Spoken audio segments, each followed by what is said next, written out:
2026년 5월 20일 장마감 브리핑. 일주요 뉴스 헤드라인 및 소셜미디어 투자 심리 지표 분석. 오늘 자산시장은 대내외적인 것이 경제 충격과 돌발 악재가 맞물리며 극심한 심리적 변동성을 겪었습니다.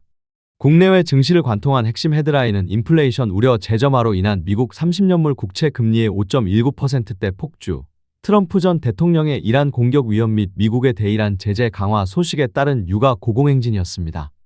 여기에 국내 시장의 뇌관이었던 삼성전자 노사 간의 사후 조정 협상이 최종 결렬되었다는 비보가 전해지며 장중 투자 심리를 빠르게 냉각시켰습니다. 지속되는 매크로 쇼크 속에서 지난 48시간 동안 주요 투자 커뮤니티와 소셜미디어를 통해 수집된 데이터는 급격한 공포로의 쏠림을 보여주고 있습니다. 불과 사흘 전 코스피가 사상 최고치 랠리를 펼칠 때만 해도 상승, 기대, 가즈와 같은 긍정 키워드의 비중은 85%에 달하는 극단적인 과열 상태였습니다. 그러나 외국인의 거센 매도 공세와 환율 급등이 맞물린 최근 48시간 동안 분위기는 반전되었습니다. 조정, 위험, 하락 등의 부정 키워드 비율이 초기 15%에서 오늘 장중 한때 72%까지 치솟았으며 장마감 시점에는 긍정 32%, 부정 68%로 마감하며 대중 심리가 완연한 위축 국면에 진입했음을 증명했습니다. 2. 코스피 코스닥 지수 및 수급과 주도 섹터 분석. 오늘 코스피 지수는 전거래일 대비 62.71포인트, 0.86% 내린 7208.95로 장을 마감했습니다. 수치상으로는 1% 미만의 약세 마감이지만 장중 흐름은 그야말로 지옥과 천당을 오갔습니다. 개장 직후 미금리 발작에 동조하며 장중 한때 7053.84까지 밀려 7000선 붕괴 직전까지 치달았으나 오후 들어 하락분을 상당 부분 만회하며 긴 아랫꼬리를 단 차트를 완성했습니다. 반면 코스닥 지수는 대형주 위주의 차별화 장세를 이겨내지 못하고 전거래일 대비 28.29포인트, 2.61% 급락한 1056.07로 마감하며 더 큰 타격을 받았습니다. 오늘 수급 체계는 거대한 자금 공방전이었습니다. 유가증권 시장에서 외국인 투자자는 무려 2조 8,978억 원어치를 폭탄 매도하며 10거래일 연속 매도 행진을 이어가 지수 하락을 주도했습니다. 이 거대한 매물을 온몸으로 받아낸 것은 개인과 기관이었습니다. 개인은 1조 3,342억 원을, 기관은 1조 3,698억 원을 순매수하며 패닉에 빠질 뻔한 지수를 든든하게 지탱했습니다. 반면 코스닥 시장에서는 거꾸로 개인과 기관이 동반 매도를 쏟아냈고 외국인이 1,995억 원을 순매수하는 엇갈린 흐름을 보였습니다. 이러한 폭풍우 속에서 오늘 시장을 방어하고 반등을 시도한 주도 섹터는 일부 대형 IT, 장비, 부품 및 반도체 섹터의 핵심 주자들이었습니다. 삼성전자가 노사 협상 결렬 소식에도 불구하고 장막판 저가 매수세가 유입되며 0.18% 상승한 27만 6천 원에 턱걸이했고 삼성전기는 고부가 제품 확대 기대감에 7.5% 급등하며 시장의 시선을 사로잡았습니다. 코스닥에서는 주성엔지니어링이 0.9% 상승하며 방어력을 보여주었습니다. 대외 지정학적 불안과 금리 압박이라는 것이죠. 흐름 속에서 단순히 기대감만으로 움직이는 것이 아니라 실질적인 장부상 매출이 찍히고 있거나 확실한 수혜가 확정적인 국내외 주식 세 가지를 분석할 수 있습니다. 첫 번째는 국내 방산 및 기술 융합의 선두 주자인 한화에어로스페이스입니다. 글로벌 긴장 고조로 해외 수주 잔고가 천문학적으로 쌓여 장기 매출 가시성이 매우 높으며 오늘 같은 하락장에서도 강력한 대안주로서의 펀더멘털을 증명하고 있습니다. 두 번째는 고부가 IT 부품 및 반도체 기판 분야에서 체질 개선을 증명하고 있는 삼성전기입니다. 온디바이스 AI 확산과 전장용 고부가 MLCC 수요 증가가 실질적인 공급 계약 실적으로 연결되고 있어 대형주 중에서도 뚜렷한 차별화 모멘텀을 보유하고 있습니다. 세 번째는 해외 시장으로 눈을 돌려 차세대 AI 인프라의 핵심이자 확실한 매출 파이프라인을 쥐고 있는 엔비디아, NVDA입니다. 단기적으로 테크주들이 금리 발작에 직격탄을 맞고 있지만 빅테크 기업들의 인프라 투자가 여전히 실적으로 증명되고 있어 조정기마다 전 세계 대기 자금이 가장 먼저 유입되는 확실한 실적 대피처라 할 수 있습니다. 3. 주요 뉴스 비판적 분석 리포트. 오늘 주가 판도를 뒤흔든 첫 번째 뉴스는 미국 30년물 국채 금리가 장중 5.19%를 돌파하며 2007년 이후 최고치를 기록했다는 소식입니다. 이를 비판적으로 보면 그동안 시장이 인플레이션 둔화와 금리 인하라는 달콤한 환상에 취해 매크로 위험을 의도적으로 외면해 왔음을 보여줍니다. 돈의 값어치인 금리가 이처럼 폭주하면 성장주들이 미래에 벌어들일 가치는 할인될 수밖에 없습니다. 펀더멘털의 균열이 없더라도 밸류에이션의 기준점 자체가 바뀌는 구간이므로 실적이 뒷받침되지 않는 고평가 종목들의 주가 재평가 통증은 당분간 지속될 것입니다. 두 번째 뉴스는 삼성전자 노사의 2차 사후 조정 협상이 결국 불성립되며 파업 리스크가 재점화되었다는 소식입니다. 장중 실망 매물을 쏟아내게 만든 주범입니다. 냉정하게 분석하면 생산 차질에 대한 공포는 이미 주가의 상당 부분 선반영되어 장 막판 보합권으로 돌려세우는 보궐력을 보였습니다. 다만 노사 갈등의 장기화는 글로벌 빅테크 고객사들의 공급 안정성에 대한 의구심을 심어줄 수 있어 단기 수급보다 장기적인 신뢰도 훼손 측면에서 비판적으로 모니터링해야 합니다.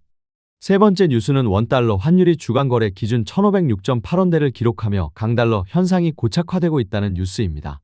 환율 급등은 신흥국 시장에 들어와 있는 외국인 투자자들에게 심각한 환차손을 유발합니다. 외국인이 가만히 앉아서 손해를 보는 구조가 되기 때문에 오늘 외국인이 2.9조 원에 달하는 매도 폭탄을 던진 것은 기계적이고 당연한 반응입니다. 환율의 하방 안정이 확인되기 전까지는 외국인의 기조적인 귀환을 기대하기 어렵다는 냉정한 현실을 직시해야 합니다. 상기 뉴스들을 종합해 볼 때 오늘 시장의 단기적인 방향성은 부정적인 관성이 우세했으나 하방 경직성을 확인한 하루였습니다. 그렇게 판단하는 이유는 세 가지로 요약됩니다. 첫째, 유가와 금리라는 매크로 악재가 기업의 비용 부담을 직접적으로 압박하는 구간에 진입했기 때문입니다. 둘째, 외국인이 10거래일 연속 순매도를 기록하며 한국 시장에 대한 비중 축소 의지를 명확히 하고 있기 때문입니다. 셋째, 삼성전자 파업 리스크가 완전히 해소되지 못하고 장기전으로 돌입하며 심리적 상단을 제약하고 있기 때문입니다. 이제 막 자산시장에 발을 들인 초보 투자자분들은 이럴 때일수록 각별히 주의해야 합니다. 오늘처럼 장중 지수가 3% 가까이 폭락했다가 다시 올라오는 롤러코스터 장세에서는 공포에 질려 아침에 투매에 동참하거나 반대로 오후에 반등한다고 흥분해서 추격 매수하는 행위를 가장 경계해야 합니다. 하락장의 바닥은 대중이 완전히 지쳐 무관심해질 때 찾아오는 법이므로 지금은 무리하게 계좌를 움직이기보다 현금 비중을 지키며 대외 지표가 안정을 찾을 때까지 한 걸음 물러서서 관망하는 인내가 자산을 지키는 유일한 길입니다. 4. 외국인 기관 공통 순매수 종목 분석. 오늘 같이 거친 매도 폭풍이 몰아치는 와중에도 외국인과 기관이 합심하여 공통으로 가장 많이 장바구니에 담은 상위 3개 종목은 삼성전기, HD현대중공업 그리고 주성엔지니어링입니다.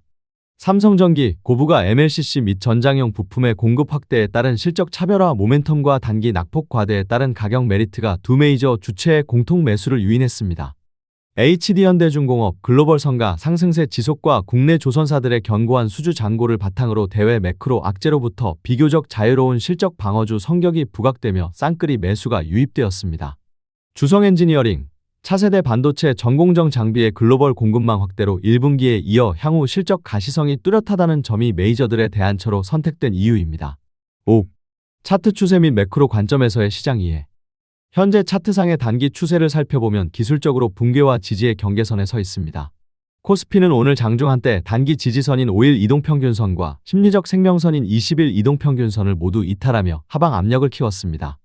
장막판의 낙폭을 회복하며 이동평균선 부근까지 바짝 끌어올렸으나 여전히 단기 상승 추세의 관성이 주춤하고 상단의 매물 저항을 확인한 상태입니다. 21선 주변에서 이토록 치열한 공방이 벌어진다는 것은 시장 참여자들의 불안감이 극에 달해 있음을 뜻합니다. 이 현상을 쉽게 이해하기 위해 주식시장을 하나의 거대한 생태계의 숲으로 비유해 보겠습니다. 주식시장은 독립된 선들이 모여 움직이는 기계가 아니라 수많은 투자자의 두려움과 대외 변수들이 얽히고 설켜 살아 움직이는 숲과 같습니다. 여기서 차트의 이평선이나 캔들은 숲에 있는 나무들의 현재 모습이며 매일 터져 나오는 뉴스들은 이 숲을 뒤흔드는 외부의 바람입니다. 바람이 불어야 숲이 움직인다. 능격어는 차트가 스스로 선을 그리며 움직이는 것이 아니라 외부에서 뉴스라는 바람이 주기적으로 강하게 불어오기 때문에 그 압력에 의해 나무 차트가 요동치며 형태를 바꾼다는 뜻입니다. 최근까지는 상승에 대한 기대감이라는 따뜻한 남풍이 지속적으로 불어왔기에 나무들이 하늘을 향해 곱게 자라며 상승 차트를 만들었습니다. 하지만 오늘 불어닥친 미국 금리 급등과 노사 협상 결렬이라는 차가운 칼바람은 숲 전체를 사정없이 흔들었습니다. 바람이 너무 강하게 불자 나무들이 견디지 못하고 한쪽으로 크게 휘어지며 부러질 듯 요동친 현상이 바로 오늘 장중의 폭락이었습니다. 다행히 오후에 저가 매수라는 미풍이 불어와 나무들이 다시 제자리로 복귀하려 애쓴 형태가 오늘 종가의 모습입니다. 뉴스라는 주기적인 바람의 세기와 방향에 따라 숲의 모양이 결정되는 법이므로 단순히 눈앞에 꺾인 나무까지만 보고 판단할 것이 아니라 이 바람의 성격을 읽어내야 합니다. 6. 생태계적 대응 전략 및 한 줄평.